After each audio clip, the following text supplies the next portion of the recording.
Hi dears and welcome to a new video. MJ യൂണിവേഴ്സിറ്റിയുടെ B.Ed admission 2020ന്റെ second allotment publish ചെയ്തിട്ടുണ്ട്.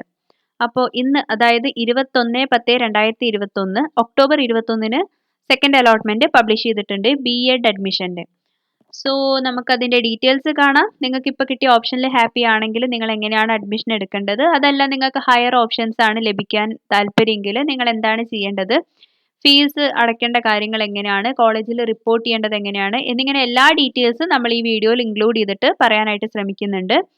So welcome to this video complete ആയിട്ട് കാണാം. നിങ്ങളൊരു ചെറിയൊരു കാര്യം മിസ്സായാൽ തന്നെ നിങ്ങളുടെ കാര്യങ്ങളൊക്കെ ആകെ ഡൗട്ട് ആവും. സോ കംപ്ലീറ്റ് വീഡിയോ കാണാനായിട്ട് ശ്രദ്ധിക്കുക. ആൻഡ് ചാനൽ ഇതുവരെയായിട്ടും സബ്സ്ക്രൈബ് ചെയ്യാത്തവരുണ്ടെങ്കിൽ ഒന്ന് സബ്സ്ക്രൈബ് ചെയ്യുക. കൂടെ തന്നെ ആ ബെൽ ഐക്കണും കൂടി ഒന്ന് എനേബിൾ ചെയ്ത് വെക്കുക. സോ ദാറ്റ് നമ്മളിടുന്ന എല്ലാ വീഡിയോസിൻ്റെയും നോട്ടിഫിക്കേഷൻസ് നിങ്ങൾക്ക് ഉടനെ തന്നെ ലഭിക്കുന്നതായിരിക്കും. അതേപോലെ വീഡിയോ ഇഷ്ടപ്പെട്ടാൽ ലൈക്ക് ചെയ്യുക and also share these videos with your friends.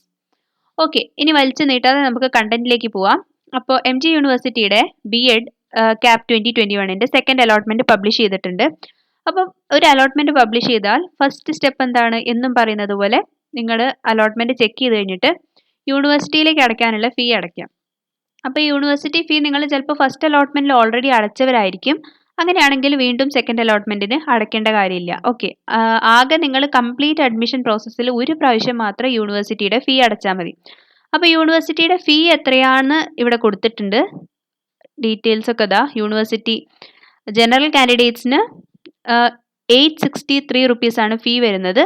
അതേപോലെ ഡിഗ്രി നിങ്ങൾ മറ്റ് യൂണിവേഴ്സിറ്റിയിലാണ് ചെയ്തിട്ടുള്ളതെങ്കിൽ 1113 ഓക്കെ 1113 റുപ്പീസാണ് നിങ്ങളുടെ ഫീ ആയിട്ട് വരുന്നത്. SC/ST കാൻഡിഡേറ്റ്സിന് 50 റുപ്പീസാണ് ഫീ.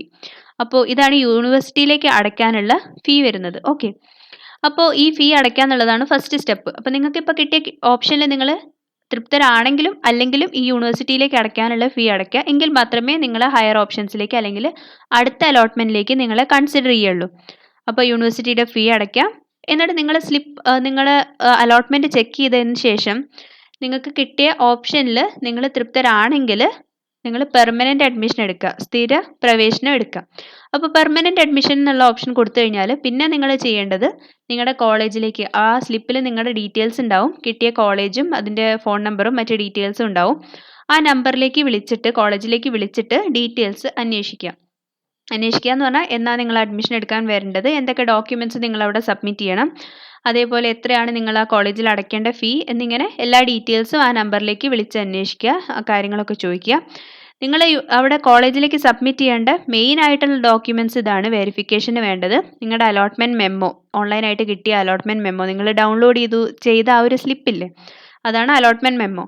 അപ്പോൾ അത് വേണം. പിന്നെ TC, നിങ്ങൾ ലാസ്റ്റ് പഠിച്ച ഇൻസ്റ്റിറ്റ്യൂട്ടിലെ TCയും കണ്ടക്ട് സർട്ടിഫിക്കറ്റും വേണം. പിന്നെ എലിജിബിലിറ്റി സർട്ടിഫിക്കറ്റ് MG യൂണിവേഴ്സിറ്റിയുടെ, നിങ്ങൾ ക്വാളിഫയിങ് എക്സാമിനേഷൻ വേറെ ഏതെങ്കിലും ഒരു ബോർഡിലാണെങ്കിൽ MG യൂണിവേഴ്സിറ്റിയുടെ എലിജിബിലിറ്റി സർട്ടിഫിക്കറ്റ്, അത് പല രീതിയിലാവാം. അത് റെക്കഗ്നിഷൻ സർട്ടിഫിക്കറ്റ് അല്ലെങ്കിൽ ഇക്വലൻസി സർട്ടിഫിക്കറ്റ്, അങ്ങനെ പല സർട്ടിഫിക്കറ്റ്സും ആയിട്ട് വരും. അത് മറ്റേതെങ്കിലും യൂണിവേഴ്സിറ്റിയിലാണ് നിങ്ങൾ ഇതിന് മുന്നേ പഠിച്ചതെങ്കിൽ ആ ഒരു സർട്ടിഫിക്കറ്റും കൂടി ചോദിക്കുന്നുണ്ട്. പിന്നെ ബാക്കി നിങ്ങളുടെ ക്വാളിഫയിങ് എക്സാമിനേഷൻ്റെ സർട്ടിഫിക്കറ്റ്സ്, അതായത് ഡിഗ്രി സർട്ടിഫിക്കറ്റ്, അതുപോലെ PG ഉണ്ടെങ്കിൽ PG സർട്ടിഫിക്കറ്റ്, പിന്നെ അതിൻ്റെ മാർക്ക് ലിസ്റ്റ് കോപ്പീസ്, പിന്നെ നിങ്ങളുടെ ഏതെങ്കിലും ഒരു ID പ്രൂഫ്, ഈ കാര്യങ്ങളൊക്കെ തന്നെ ചോദിക്കാറുണ്ട്. പിന്നെ നിങ്ങൾ ആ കോളേജിലേക്ക് അടയ്ക്കേണ്ട ഫീ അടയ്ക്കുക എന്നുള്ളതാണ് അടുത്ത സ്റ്റെപ്പ്. അത് ഓൺലൈനായിട്ട് ചെയ്താൽ മതി. നിങ്ങൾ കോളേജിൽ ഡയറക്റ്റ് ആയിട്ട് പോവേണ്ടതില്ല, റിപ്പോർട്ട് ചെയ്യേണ്ടതില്ല. അപ്പോൾ നിങ്ങൾ വിളിച്ചിട്ട് എങ്ങനെയാണ് ചെയ്യേണ്ടത് എന്നുള്ളത് ആ കോളേജിന് അന്വേഷിക്കുക. കാരണം ബാക്കി ഡീറ്റെയിൽസ് ഒക്കെ ഓരോ കോളേജിനും വ്യത്യസ്തമാണ്. അപ്പോൾ ആ കോളേജിൽ നിങ്ങൾക്ക് കിട്ടിയ അലോട്ട്മെന്റ് ഉള്ള കോളേജിലേക്ക് വിളിച്ചിട്ട് എങ്ങനെയാണ് ചെയ്യേണ്ടത് എന്നുള്ളത് അവിടെ ചോദിക്കുക. അപ്പോൾ ഇങ്ങനെയാണ് പെർമനന്റ് അഡ്മിഷൻ എടുക്കുക. ഇനി അടുത്ത ഓപ്ഷൻ ഉള്ളത് ടെമ്പററി അഡ്മിഷൻ. ഇപ്പോൾ നിങ്ങൾക്ക് കിട്ടിയ ഓപ്ഷനിൽ നിങ്ങൾ തൃപ്തരല്ല, ഈ ഓപ്ഷൻ എനിക്ക് വേണ്ട, എനിക്ക് ഇതിനേക്കാളും ഹയർ ഓപ്ഷൻസിലേക്കാണ് താല്പര്യം എങ്കിൽ നിങ്ങൾ ടെമ്പററി അഡ്മിഷൻ എടുക്കുക, അല്ലെങ്കിൽ താൽക്കാലിക പ്രവേശനം നേടുക. അപ്പോൾ താൽക്കാലിക പ്രവേശനം നേടാനായിട്ട് ലോഗിൻ ചെയ്തതിന് ശേഷം അവിടെ നിങ്ങൾ താൽക്കാലിക പ്രവേശനം എന്നുള്ള ഓപ്ഷൻ കൊടുക്കുക. അതേപോലെ തന്നെ ആ ഒരു ഫോൺ നമ്പറിൽ കോളേജിലേക്ക് വിളിച്ചിട്ട് പറയുക, ഞാൻ ടെമ്പററി അഡ്മിഷനാണ് എടുക്കേണ്ടത്. അപ്പോൾ നിങ്ങൾ ഡോക്യുമെന്റ്സ് ഒന്നും സബ്മിറ്റ് ചെയ്യേണ്ടതില്ല, കോളേജിലേക്കുള്ള ഫീ അടയ്ക്കേണ്ടതായിട്ടൊന്നുമില്ല. ഓക്കെ, അപ്പോൾ എനിവേ നിങ്ങൾ രണ്ടായാലും കൺഫേം ചെയ്യണം, അഡ്മിഷൻ കൺഫേം ചെയ്യണം. എങ്കിൽ മാത്രമേ അടുത്ത അലോട്ട്മെൻറ്റിൽ നിങ്ങളെ കൺസിഡർ ചെയ്യുള്ളൂ, നിങ്ങൾക്ക് അഡ്മിഷനൊക്കെ ലഭിക്കുകയുള്ളൂ. അപ്പം ഇതിൽ ഏതെങ്കിലും ഒന്ന് ടെമ്പററി അല്ലെങ്കിൽ പെർമനൻറ്റ് അഡ്മിഷൻ നിങ്ങൾ എന്തായാലും എടുത്തിരിക്കണം. ഇനി നിങ്ങൾക്ക് ഫസ്റ്റ് ഓപ്ഷനാണ് കിട്ടിയതെങ്കിൽ നിങ്ങൾക്ക് ആകെ ബാക്കിയുള്ള ഓപ്ഷൻ എന്ന് പറയുന്നത് പെർമനൻറ്റ് അഡ്മിഷനാണ്. ഫസ്റ്റ് ഓപ്ഷനാണ് കിട്ടിയതെങ്കിൽ എല്ലാവരും തന്നെ പെർമനൻറ്റ് അഡ്മിഷൻ എടുക്കുക. ആ കോളേജിൽ ഡോക്യുമെൻറ്റ്സ് കൊടുക്കുക, ഫീസ് അടയ്ക്കുക, അഡ്മിഷൻ എടുക്കുക. ഓക്കെ. ഇനി നിങ്ങൾക്ക് ഫസ്റ്റ് ഓപ്ഷനിൽ കിട്ടിയ അതേ ഓപ്ഷൻ തന്നെ അവിടെ ഫസ്റ്റ് അലോട്ട്മെൻറ്റിൽ നിങ്ങൾക്കൊരു ഓപ്ഷൻ കിട്ടി. അവിടെ നിങ്ങൾ ടെമ്പററി അഡ്മിഷൻ എടുത്തു. ഇപ്പോൾ സെക്കൻഡ് അലോട്ട്മെൻറ്റിൽ വീണ്ടും ആ ഫസ്റ്റിൽ കിട്ടിയ അതേ കോളേജാണ് നിങ്ങൾക്ക് അലോട്ട്മെൻറ്റ് കിട്ടിയതെങ്കിൽ നിങ്ങൾ പ്രത്യേകിച്ച് ഒന്നും ചെയ്യേണ്ടതില്ല. നിങ്ങൾ കൺഫേം ഒക്കെ ചെയ്തിട്ട് വെയിറ്റ് ചെയ്തിരിക്കുക. തേർഡ് അലോട്ട്മെൻറ്റിനായിട്ട് വെയിറ്റ് ചെയ്തിരിക്കുക. അപ്പോൾ ഹയർ ഓപ്ഷൻസിലേക്ക് മൂവ് ചെയ്യാനുള്ള ചാൻസ് ഉണ്ട്. ഇനി ഇപ്പോൾ നിങ്ങൾക്ക് തോന്നുകയാണ് ഓക്കെ ഇത് മതി, ഈ കോളേജ് മതി എന്ന് തോന്നുകയാണെങ്കിൽ നിങ്ങൾക്ക് പെർമനൻറ്റ് അഡ്മിഷൻ എടുക്കാവുന്നതാണ്. അപ്പോൾ പെർമനൻറ്റ് അഡ്മിഷനൊക്കെ എടുക്കാനായിട്ട് അതേപോലെ കൺഫർമേഷനൊക്കെ കൊടുക്കാനായിട്ട് ലാസ്റ്റ് ഡേറ്റ് വരുന്നത് October 26 ആണ്. 26/10/2021. അപ്പോൾ അതിനുള്ളിൽ ഈ കാര്യങ്ങളൊക്കെ ചെയ്ത് തീർക്കുക.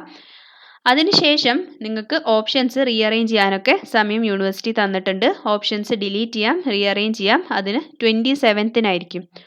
27/10/2021 ഓപ്ഷൻസ് ഒഴിവാക്കാനും പുനഃക്രമീകരിക്കാനുള്ള അവസരം ഉണ്ടായിരിക്കുന്നതാണ്. അപ്പോൾ ഇതൊക്കെയാണ് സെക്കൻഡ് അലോട്ട്മെൻറ്റിൻ്റെ ഡീറ്റെയിൽസ്. MG യൂണിവേഴ്സിറ്റിയുടെ മറ്റ് കാര്യങ്ങളൊക്കെ ഇവിടെ ഹൈലൈറ്റ് ചെയ്ത് കൊടുത്തിട്ടുണ്ട്. അപ്പോൾ ജസ്റ്റ് നിങ്ങളിതൊന്ന് വായിച്ചു നോക്കുക. പിന്നെ ഈ ടെമ്പററി പെർമനൻറ്റ് അഡ്മിഷൻ ഒന്നും എടുക്കാതെ ജസ്റ്റ് നിങ്ങൾ അലോട്ട്മെൻറ്റ് നോക്കിയിട്ട് ക്ലോസ് ചെയ്ത് പോവുകയാണെങ്കിൽ നിങ്ങൾക്കൊരു അഡ്മിഷനും കിട്ടില്ല കേട്ടോ. അതും കൂടി ശ്രദ്ധിക്കുക. തേർഡ് അലോട്ട്മെൻറ്റിൽ നിങ്ങൾ കൺസിഡർ ചെയ്യുകയില്ല. ഇപ്പോൾ കിട്ടിയ അഡ്മിഷൻ നിങ്ങൾക്ക് കയ്യിൽ നിന്ന് പോവുകയും ചെയ്യും. ഓക്കെ. അപ്പോൾ ഏത് അലോട്ട്മെൻ്റ് ആയാലും ഒന്നെങ്കിൽ ടെമ്പററി അല്ലെങ്കിൽ പെർമനൻറ്റ് ഇതിലേതെങ്കിലും ഒരു അഡ്മിഷൻ നിങ്ങൾ കൺഫേം ചെയ്യുക. എന്നിട്ട് അതിനനുസരിച്ചുള്ളത് ചെയ്യുക. പെർമനൻ്റ് ആണെങ്കിൽ നിങ്ങൾ ഡോക്യുമെൻറ്റ്സ് സബ്മിറ്റ് ചെയ്യണം, ഫീ അടയ്ക്കണം. ടെമ്പററി ആണെങ്കിൽ നിങ്ങൾ കോളേജിലേക്ക് വിളിച്ചിട്ട് കാര്യം പറയാം. ഓക്കെ. അപ്പോൾ എന്നിട്ട് അഡ്മിഷൻ കൺഫേം ചെയ്യാം. അപ്പോൾ ഈ കാര്യങ്ങളൊക്കെ ചെയ്യാം. സോ ഈ വീഡിയോ നിങ്ങൾക്ക് ഇൻഫോർമേറ്റീവ് ആയി എന്ന് വിചാരിക്കുന്നു. വീഡിയോ ഇഷ്ടപ്പെട്ടാൽ ലൈക്ക് ചെയ്യുക. അതേപോലെ ഈ ഡീറ്റെയിൽസൊക്കെ എല്ലാവരുമായിട്ട് ഷെയർ ചെയ്യുക. കൂടെ തന്നെ വീഡിയോയും എല്ലാവരുമായിട്ട് ഷെയർ ചെയ്യുക. ചാനൽ സബ്സ്ക്രൈബ് ചെയ്യാത്തവരൊന്ന് സബ്സ്ക്രൈബ് ചെയ്യുക and support the channel. So thanks for watching. Keep watching. Thank you.